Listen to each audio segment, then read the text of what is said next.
कि जब मैकॉले कहा करता था ये बात कि भारत की न्याय पद्धति का नाश हो जाएगा तो भारतीय समाज टूट जाएगा, ऐसे ही मैकॉले एक बात और कहता था। मैकॉले की लिखी हुई एक चिट्ठी है मेरे पास, उसकी फोटोकॉपी। लंदन में एक लाइब्रेरी है, उसका नाम है इंडिया ऑफिस लाइब्रेरी, वहां से मैंने निकलवाई है।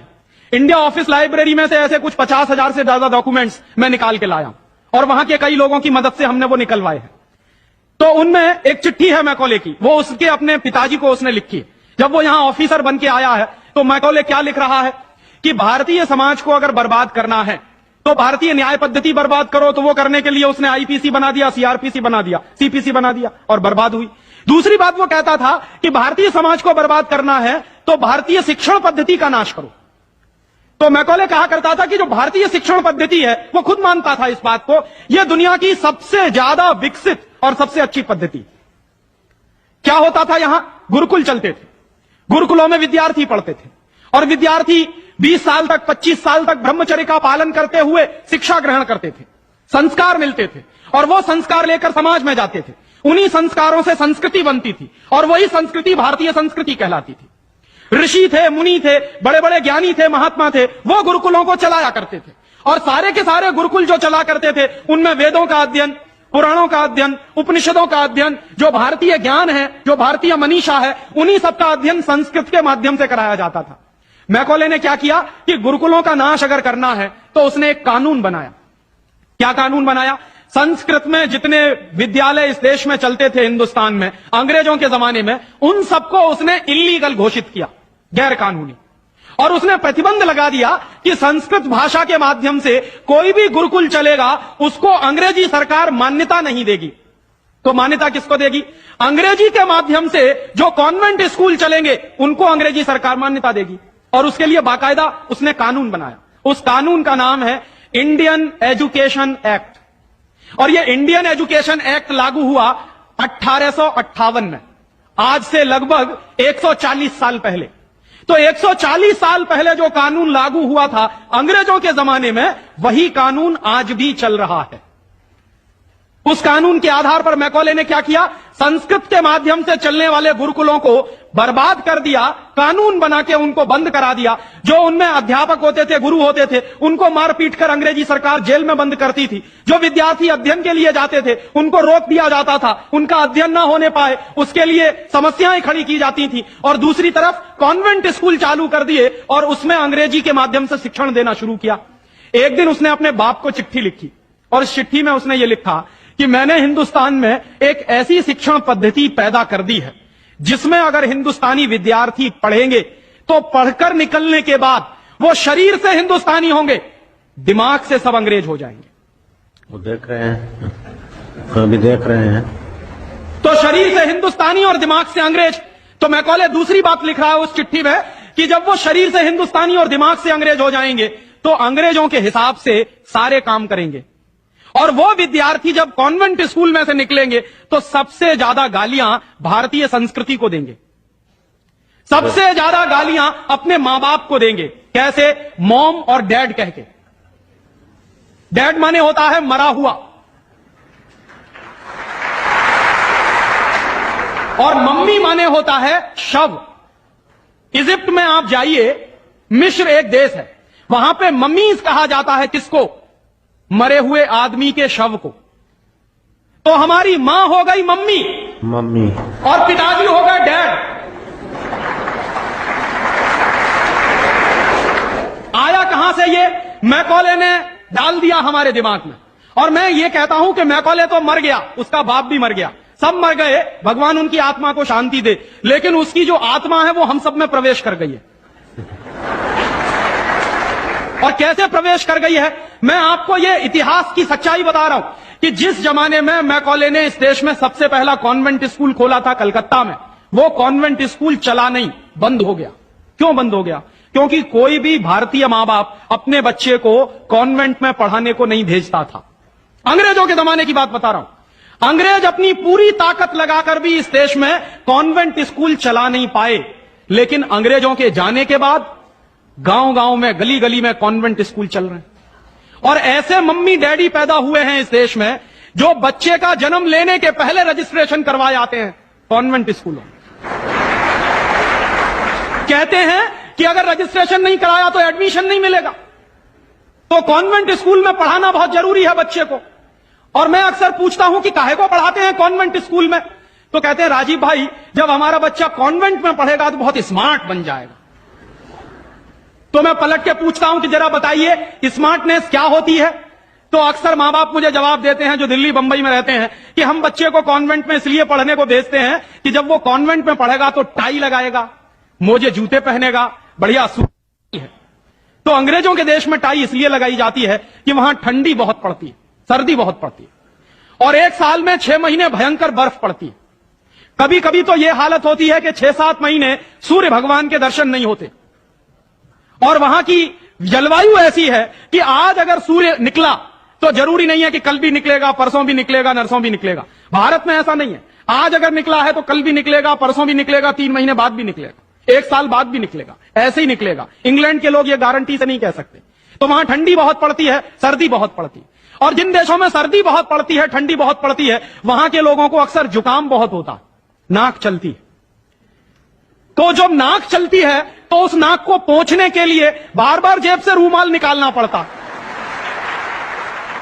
तो उन्होंने क्या किया कि एक रूमाल गले में लटका लो जो नाक पोंछने के काम आएगा। और टाई का माने क्या होता है, अंग्रेजी का शब्द है TIE। टाई का माने होता है गले के चारों तरफ लटकाया गया कोई कपड़ा। किस काम आता है वहां पर, नाक पोंछने के। क्यों करते हैं, क्योंकि ठंडी बहुत पड़ती है, सर्दी बहुत पड़ती है। हमारे देश में तो 1 साल में 9 महीने गर्मी पड़ती है और यहां गुजरात में तो 12 महीने गर्मी पड़ती है। मैं तो यूपी का रहने वाला हूं, वहां थोड़ी बहुत ठंडी जरूर पड़ती है, यहां तो बिल्कुल नहीं पड़ती।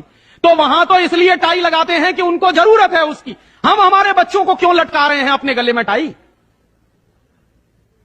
मर गए अंग्रेज और चला गया मैकॉले, लेकिन उसकी आत्मा का वास हम सब में हो गया। जिसको देखो वो कॉन्वेंट स्कूल में घुसा रहा है अपने बच्चों को, जिसको देखो वो अंग्रेजियत की तरफ ले जा रहा है। शर्म की बात है, शर्म की बात है, सावधान होना चाहिए। एक बार बंबई में मैंने एक जगह व्याख्यान में पूछा, पढ़े लिखे कुछ लोग बैठे थे, कि आप अपने बच्चों को कॉन्वेंट में क्यों भेजते हैं। आपको मालूम है कॉन्वेंट का मतलब क्या होता है? यूरोप के देशों में कॉन्वेंट का मतलब क्या होता है? यूरोप में हजारों साल एक परंपरा रही है जो हमारे यहां कोई सोच भी नहीं सकता उसके बारे में। यूरोप की परंपरा क्या रही है हजारों साल, वहां बच्चे लावारिस छोड़े जाते हैं। आज भी यूरोप के देशों में, अमेरिका में आधे से ज्यादा बच्चे लावारिस तरीके से बड़े होते हैं। और यह परंपरा आज से 100-150 साल पहले तो बड़ी भयंकर थी। तो यूरोप में क्या होता था कि बच्चा पैदा हुआ, छोड़ दिया चर्च के सामने, छोड़ दिया अनाथ आश्रम में, छोड़ दिया किसी और संस्था में, वहां बड़ा होगा। तो जो लावारिस बच्चे वहां पैदा होते हैं, उन लावारिस बच्चों की पढ़ाई लिखाई, उनकी व्यवस्था करने का काम जिस जगह पर किया जाता है उसको कहते हैं कॉन्वेंट। हाँ बड़ो, तुम्हारे कॉन्वेंट में जा रहे हैं। कॉन्वेंट का माने होता है लावारिस बच्चों के पढ़ने लिखने का स्थान। माने जिन बच्चों के मां नहीं है, जिनके बाप नहीं है, जिनके दादा दादी नहीं है, जिनका कोई कुटुंबीजन नहीं है, उन बच्चों को पढ़ाने के लिए जो स्कूल चलाए गए यूरोप में, उनको कॉन्वेंट स्कूल कहते हैं। तो हम हमारे बच्चों को कॉन्वेंट में क्यों भेज रहे हैं? हाय राम, तौबा तौबा। यहां तो मां भी है और बाप भी है, लेकिन हम इतने बेवकूफ हो गए हैं कि मां बाप के रहते हुए बच्चे को लावारिस बनाने के लिए कॉन्वेंट में भेज रहे हैं। और वहां जाके बच्चे पढ़ते हैं तो क्या पढ़ते हैं? कल जो बापू कह रहे थे किस्से में, वही बंबई में एक दंपत्ति ने मुझे कहा, पति पत्नी थे, कहने लगे राजीव भाई अगर बच्चा अंग्रेजी नहीं पढ़ेगा तो पीछे रह जाएगा। तो मैंने उनसे पूछा आपको मालूम है दुनिया में कितने देशों में अंग्रेजी चलती है? तो कहने लगे अंग्रेजी तो अंतर्राष्ट्रीय भाषा है। मैंने कहा आपको तब जानकारी नहीं है। दुनिया में इस समय 200 देश हैं जो संयुक्त राष्ट्र संघ के नक्शे पर हैं, और उन 200 देशों में से मात्र 12 देशों में अंग्रेजी चलती है। बाकी 188 देशों में उन देशों की अपनी भाषाएं चलती हैं। तो 200 देशों में से मात्र 12 देशों में अंग्रेजी चलती है, तो अंग्रेजी अंतर्राष्ट्रीय कैसे हो गई? अगर 200 में से 150 देशों में अंग्रेजी चलती तो मैं मान लेता कि अंग्रेजी अंतर्राष्ट्रीय भाषा, लेकिन मुश्किल से 12 देशों में जो भाषा चलती है उसको हम कहते हैं कि अंतर्राष्ट्रीय भाषा। और दूसरी बात, उसी दंपत्ति ने कहा कि राजीव भाई अंग्रेजी बहुत समृद्ध भाषा है, बहुत रिच लैंग्वेज है। जो शब्द उन्होंने इस्तेमाल किया, रिच लैंग्वेज माने समृद्ध भाषा। तो मैंने उनसे कहा कि दुनिया में अंग्रेजी से ज्यादा रद्दी दूसरी कोई भाषा नहीं है। क्यों? उसका कारण है उसका कारण है, जानते हैं क्या है? अंग्रेजी में चाचा, मामा, ताऊ, मौसा, फूफा सब अंकल, और काकी, ताई, मौसी और सब आंटी। अब आप मुझे जरा ये बताइए कि मौसा में और फूफा में फर्क होता है कि नहीं होता? क्या आप फूफा को मामा बना सकते हैं? या ये बताइए कि मौसी में और काकी में फर्क होता है कि नहीं होता? क्या मौसी काकी हो सकती है?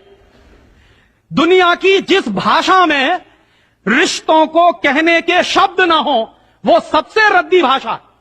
बिल्कुल ठीक। हमारे यहां हिंदुस्तान में जितनी भाषाएं चलती हैं, हर भाषा में परिवार के रिश्तों को कहने के लिए विशेष शब्द हैं। वहां नहीं है। वहां क्या है? सब इन लॉज हैं, चाहे वो लड़की वाले हों चाहे लड़के वाले हों। पता ही नहीं चलता कि ये लड़के वाले इन लॉज हैं कि लड़की वाले इन लॉज। या तो सब अंकल हैं या तो सब आंटी हैं। क्यों है ऐसा? क्योंकि अंग्रेजी भाषा में रिश्तों को कहने के लिए शब्द नहीं है। कारण क्या है?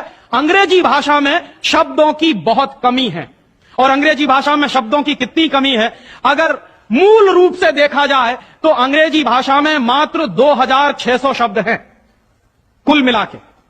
और दुनिया की तमाम भाषाओं से जो उधार लिया है अंग्रेजों ने, फ्रेंच भाषा में से लिए हैं, जर्मन में से लिए हैं, इटालियन में से लिए हैं, लैटिन में से लिए हैं, तो तमाम भाषाओं से जो उधार लिए हुए शब्द हैं वो मिला दिए जाएं तो कुल मिला के बैठते हैं 12,000। अंग्रेजी के मूल शब्द हैं 2600 और बाकी के शब्दों को मिला दें तो कुल बैठते हैं 12,000। अब आप हिसाब लगाइए, अंग्रेजी में कुल मिला के 12,000 शब्द हैं। गुजराती में आपको मालूम है कितने शब्द हैं? गुजराती भाषा में 40,000 से ज्यादा शब्द हैं। अब आप मुझे यह बताइए कि अंग्रेजी बड़ी हुई कि गुजराती? तो काहे को नहीं पढ़ाते अपने बच्चों को गुजराती में? और एक दूसरा उदाहरण दूं कि अंग्रेजी में कुल मिला के 12,000 शब्द हैं और मराठी भाषा है हमारे देश की, उसमें इस समय 48,000 शब्द हैं। अंग्रेजी से 4 गुनी बड़ी है मराठी। और हिंदी का हिसाब लगाऊं तो अंग्रेजी में इस समय 12,000 शब्द हैं, हिंदी में इस समय करीब 72,000 शब्द हैं। और हिंदी से एक कदम आगे चलिए, संस्कृत। तो अंग्रेजी में कुल मिला के 12,000 शब्द हैं, संस्कृत में कुल मिला के 1.5 लाख शब्द हैं। और संस्कृत से एक सीढ़ी और ऊपर चढ़िए, प्राकृत, जिसको हम सब भूल गए। प्राकृत को अगर ध्यान में रखें तो प्राकृत में 2.5 से 3 लाख शब्द हैं। दुनिया की सबसे बड़ी भाषा हमारे पास है, लेकिन हम बेवकूफों को मालूम नहीं है कि हमारे पास क्या है। हम पढ़े लिखे इडियट हैं, अंग्रेजी में कहें तो भाग रहे हैं एक ऐसी भाषा के पीछे जिसमें मात्र 12,000 शब्द हैं और अपनी भाषाएं छोड़ते चले जा रहे हैं। और ये जो भाषा की गुलामी होती है ये बहुत खतरनाक होती है। जो आदमी अपनी भाषा बदल सकता है वो किसी दिन अपनी मां भी बदल सकता है। और ये मैं बहुत गंभीर बात कह रहा हूं। आपको कुछ दिन के बाद इस देश में कॉन्वेंट्स में से पढ़कर निकले हुए बच्चे ये कहते मिलेंगे कि वो कहते हैं ना, कॉन्वेंट के बच्चे, उनको तो हर चीज इंपोर्टेड चाहिए। Imported car, imported pen, imported pencil, imported television, imported refrigerator. अभी कुछ दिन के बाद कहेंगे कि अब हमको इंपोर्टेड मम्मी पापा भी चाहिए, क्योंकि आपकी शक्ल उनको अच्छी नहीं लगने वाली। वो तो जो भाषा पढ़ रहे हैं उसके संस्कार ले रहे हैं। तो अंग्रेजी पढ़ रहे हैं तो अंग्रेजी के संस्कार ले रहे हैं, और अंग्रेजी के संस्कार तो अंग्रेजियत के संस्कार हैं। और अंग्रेजियत के संस्कार में तो मां और बाप की इज्जत करने की बात उनको कभी सिखाई नहीं गई है। वो तो आपको भी 2 कौड़ी का मान के फेंक देने वाले। और दुर्भाग्य से यही होता है। कॉन्वेंट स्कूल से निकले हुए बच्चे जितनी गाली अपनी मातृभाषा को देते हैं, अपनी संस्कृति को देते हैं, अपने परिवार को देते हैं, उतनी शायद कोई नहीं देता। तो मैकॉले जो कहा करता था वो बात आज हमको दिखाई देती है कि कॉन्वेंट में पढ़कर निकलेंगे बच्चे तो ये शरीर से हिंदुस्तानी होंगे, दिमाग से अंग्रेज होंगे। और इसी के संबंध में एक आखिरी बात उसने और कही थी कि ये जो भाषा की गुलामी होती है ये आदमी के स्वतंत्र चिंतन को रोक देती है। अगर आपको मौलिक चिंतन करना है, अगर आपको स्वस्थ चिंतन करना है और ऐसा चिंतन करना है जिसमें से कुछ नई रचना हो, तो वो आप अपनी मातृभाषा में ही कर सकते हैं। दुनिया में मातृभाषा में पढ़कर बड़े बड़े वैज्ञानिक पैदा हुए हैं, हम लोग अक्सर मैं लोगों को कहता हूं कि जो लोग कॉन्वेंट के पीछे पागल है, उनको मैं अभी ताजा ताजा उदाहरण देता हूं। हिंदुस्तान में एक वैज्ञानिक है, उसका नाम है डॉक्टर एपीजे कलाम। डॉक्टर एपीजे कलाम को इस साल भारत रत्न मिला है और डॉक्टर एपीजे कलाम हिंदुस्तान के जिंदा रहने वाले वैज्ञानिकों में इस समय सबसे ऊपर के व्यक्ति हैं। आपको मालूम है डॉक्टर कलाम की पूरी शिक्षा तमिल में हुई है, अंग्रेजी उन्होंने पढ़ी नहीं है। बहुत वर्षों के बाद उन्होंने थोड़ी अंग्रेजी पढ़ी है काम चलाने के लिए। बचपन से उनकी पूरी शिक्षा उनकी मातृभाषा में हुई है। वो तमिल अच्छी जानते हैं, मलयालम अच्छी जानते हैं और हिंदुस्तान में आज वो सबसे ऊंची श्रेणी के वैज्ञानिक हैं जिनको भारत रत्न मिला। दुनिया के ऐसे तमाम वैज्ञानिकों के मैं उदाहरण दे सकता हूं। आइंस्टाइन, अल्बर्ट आइंस्टाइन सारा का सारा काम अपनी मातृभाषा में करता था, जर्मन में, और इसलिए इतना बड़ा बना। फ्रांस में एक वैज्ञानिक था मैक्स प्लैंक, जिसकी थ्योरीज हमारे जैसे इंजीनियर्स को पढ़ाई जाती थी जब हम पढ़ते थे। मैक्स प्लैंक की पूरी शिक्षा फ्रेंच भाषा में हुई थी। तो हम लोग जो अपने मन में गलतफहमी पाल कर बैठे हैं कि हमारे बच्चे अगर अंग्रेजी में नहीं पढ़ेंगे तो उनका विकास नहीं होगा, मैं आपको इसके उल्टी बात कह रहा हूं कि अगर आपके बच्चे अंग्रेजी में पढ़े तब उनका विकास नहीं होने वाला, वो गधे बन जाएंगे, विनाश होगा। हम लोग क्या कर रहे हैं, अपने बच्चों को कॉन्वेंट में भेज कर गधा बना रहे हैं। गधा जानते हैं क्या होता?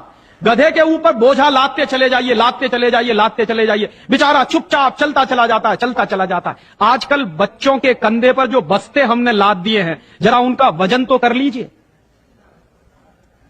जो बच्चे का वजन है उससे ज्यादा बस्ते का वजन है। अभी से आप अपने बच्चे को स्पॉन्डिलाइटिस का मरीज बना रहे हैं।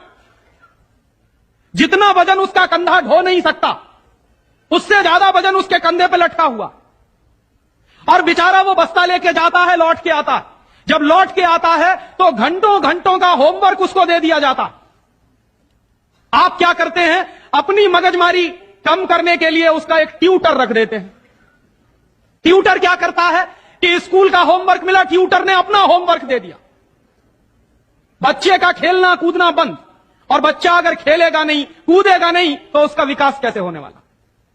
तो या तो आपने फंसा दिया बेचारा होमवर्क। मैं अच्छे अच्छे घरों में जाता हूं, सबके बच्चे क्या कर रहे हैं, होमवर्क कर रहे हैं, सवेरे से शाम तक होमवर्क चल रहा, कभी खत्म होने में ही नहीं आता। भला हो ऐसे स्कूलों का। और उस होमवर्क में से बना क्या रहे हैं और वो होमवर्क कर क्या रहे हैं? मैं आपको मेरी आप बीती सुनाता हूं, किसी दूसरे की नहीं। मैं भी बचपन में अंग्रेजी में मैं पढ़ा, और मैं सबसे ज्यादा गालियां मेरे मां बाप को देता हूं इसके लिए। मेरे पिताजी ने, वो एक बड़े ऑफिसर हैं, ये करने के लिए कि बेटा अंग्रेजी में पढ़ना चाहिए तो बड़ा बनेगा, तो मुझको भी पढ़ा दिया। अब अंग्रेजी माध्यम की जो पढ़ाई है, अंग्रेजियत की जो पढ़ाई है, वो क्या है? मैं आपको एक सॉलिड एग्जांपल दूं मेरा। मुझको गणित पढ़ाया जाता था। गणित में क्या पढ़ाते थे? एक फॉर्मूला था जो मुझको रटवाते थे क्लास 9th में जब मैं पढ़ता था। क्या फॉर्मूला था? x + y whole square is equal to x square plus 2xy plus y square, x minus y whole square is equal to x square minus 2xy plus y square. और अक्सर इसमें गड़बड़ी होती थी, प्लस का minus होता था, minus का प्लस होता था। तो क्या होता था, मेरी पिटाई होती थी, क्लास में पिटाई होती थी। और मेरे जो अध्यापक थे तो मुझको खूब चिढ़ाते थे और मुझको खूब उल्टा सीधा कहते थे। एक दिन मैंने ये तय किया कि सब छोड़ छाड़ के ये 2 फॉर्मूले रटूंगा। तो रटने के लिए मैं बैठ गया, सब काम एक बाजू में। अब ये x + y और x - y में मैं घुस गया। लिख लिख के मैंने किलो कॉपियां बर्बाद कर दी, किलो कागज बर्बाद कर दिया। पता नहीं कितने बॉल पेन बर्बाद हुए होंगे। और 3-4 महीने की उस भयंकर मेहनत के बाद मुझको कुछ फॉर्मूले याद हो गए। अब वो फॉर्मूले मैं सीख के आया। दुर्भाग्य से मैं बताऊं कि 3-4 महीने के सैकड़ों घंटे बर्बाद करके, अपना खून सुखा के, मार खा के, बेइज्जती बर्दाश्त करके मैंने जो फॉर्मूले पढ़े वो मेरे जीवन में आज तक कभी काम में नहीं आए। और दूसरे बाजू में मेरी मां ने, जो बहुत पढ़ी लिखी नहीं है, मुझको एक फॉर्मूला सिखाया। क्या सिखाया? एक पहाड़ा सिखाया। आधा, सवाया, 1.5 गुना, 2.5 गुना, 3 गुना, 3.5 गुना, ये मुझे सिखाया। और वो मेरे जीवन में रोज काम आता। लेकिन कहा क्या जाता है कि मेरी मां तो पढ़ी लिखी नहीं है, पीएचडी नहीं किया उसने। तो जो बिना पीएचडी होल्डर है, जिसने कुछ पढ़ा लिखा नहीं है, आज की भाषा में, उसने मुझे ऐसी चीज सिखाई जो जीवन में रोज काम आती है। और जो बड़े बड़े पीएचडी होल्डर प्रोफेसर्स ने मुझे सिखाया वो जीवन में कभी काम नहीं आया। और आप अपने बच्चों को यही पढ़ा रहे हैं। कॉन्वेंट स्कूल के जितने क्यूरिकुलम हैं और उसमें बच्चे जो कुछ पढ़ रहे हैं उसमें से 95% बेकार जाने वाला है। उस 95% का उनके जीवन में कभी कोई इस्तेमाल होने वाला नहीं। ये आप कहिए तो मैं जहां कहिए वहां लिख कर दे दूं, क्योंकि मैं भुगत चुका हूं इस बात को। और वो जो 95% आप पढ़ा रहे हैं, आपके बच्चे के अगर काम नहीं आने वाला है, तो उसके लिए आप लाखों रुपए बर्बाद कर रहे हैं, करोड़ों घंटे बर्बाद कर रहे हैं। उस बच्चे का मन मस्तिष्क आपने दबा दिया है होमवर्क के नीचे, झूठी शान और प्रतिष्ठा में। आप अपने बच्चों को गधा नहीं बना रहे हैं तो क्या बना रहे हैं?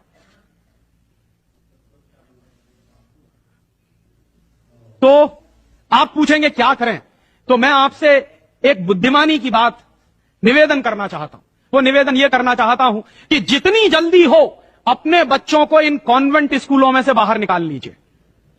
और बढ़िया बात है।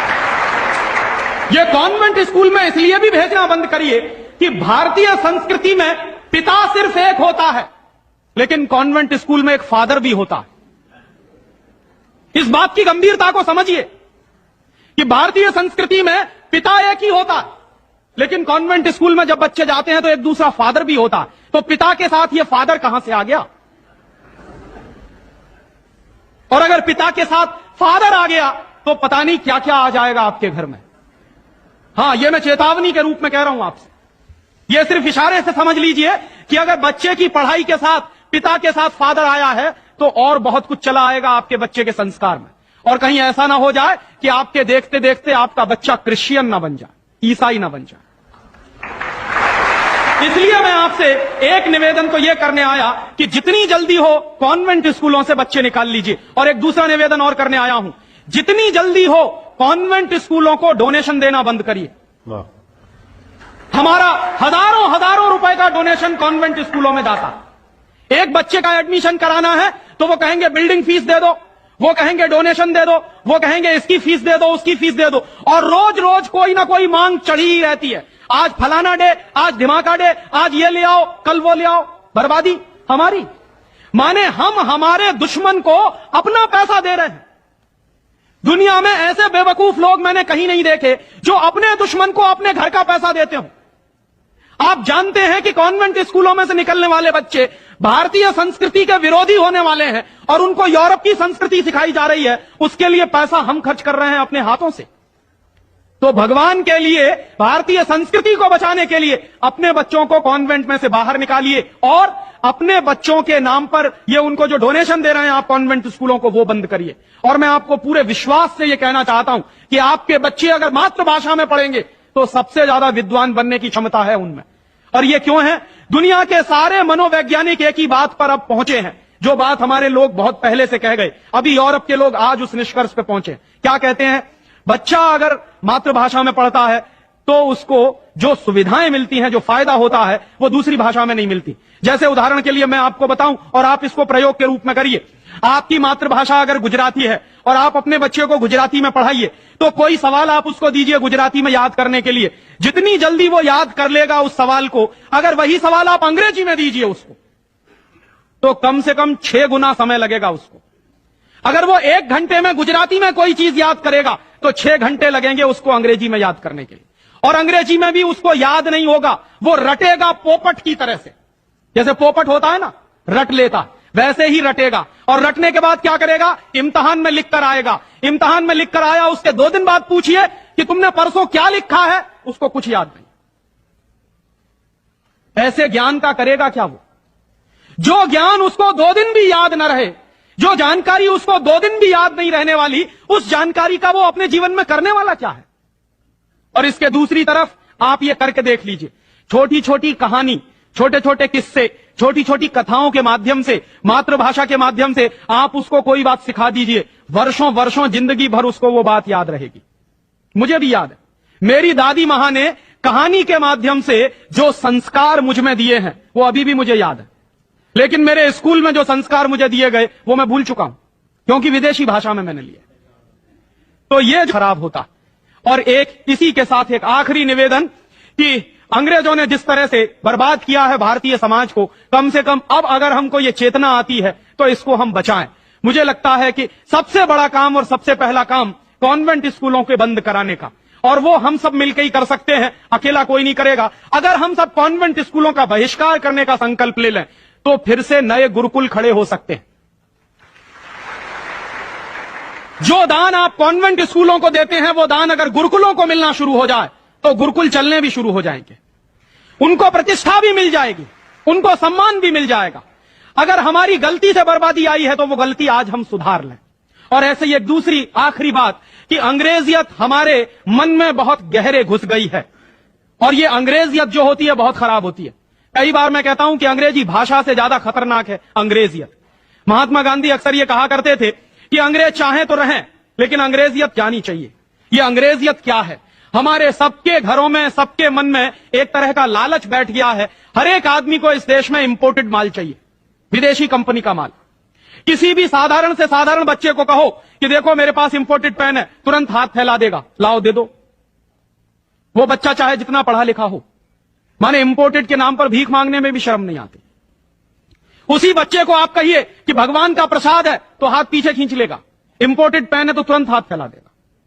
गुलामी इतने गहरे बैठ गई। और ये जो इंपोर्टेड माल की गुलामी होती है, इसी गुलामी ने हमारे देश को बर्बाद किया है। अंग्रेजों के जमाने में इस देश में अंग्रेजों का माल बिकता था इसलिए कि अंग्रेजों की गुलामी चलती थी, इसलिए क्योंकि अंग्रेजों की कंपनियां यहां चलती थी। दुर्भाग्य से आज वही फिर हो गया है। गांव गांव में परदेशी कंपनियां घुस गई हैं, परदेशी कंपनियों का माल घुस गया है। हम सबके घरों में परदेशी कंपनियों का माल आता है। सवेरे से